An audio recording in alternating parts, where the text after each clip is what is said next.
আপোনালোকে চাগে জানে, সকলোৱে চাগে জানে, অসমৰ মানুহে চাগে জানে যে হিমন্ত বিশ্ব শৰ্মাই আলফা কৰিছিলে, হিমন্ত বিশ্ব শৰ্মাই আলফাৰ নামত পইচা তুলিছিলে, হিমন্ত বিশ্ব শৰ্মাই কংগ্ৰেছৰ এজন নেতা, উজান বজাৰৰ আমাৰ কি শৰ্মা আছিলে, মানৱেন্দ্ৰ শৰ্মা, মানৱেন্দ্ৰ শৰ্মাৰ হত্যাৰ গোচৰৰ আটাইতকৈ ডাঙৰ অভিযুক্ত আছিলে হিমন্ত বিশ্ব শৰ্মা।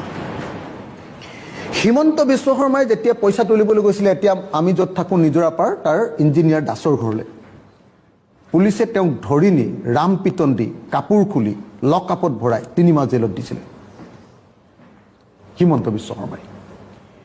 সেই যিটো কেছ আছিলে, সেই কেছটোৰ চলি থকাৰ মাজতে হিমন্ত বিশ্ব শৰ্মা যেতিয়া মন্ত্ৰী হ'ল, কোৰ্ট আৰু থানাৰ পৰা তেওঁৰ CD আৰু চাৰ্জেছ গোটেইবিলাক নাইকিয়া কৰি পেলালে।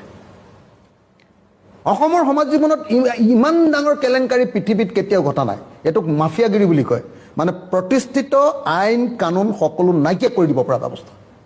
হিমন্ত বিশ্ব শৰ্মাক আটাইতকৈ বেয়া পোৱা কাৰণটো কিয়? তেওঁৱে হ'ল অসমৰ মাফিয়া ৰাজনীতিৰ জনক।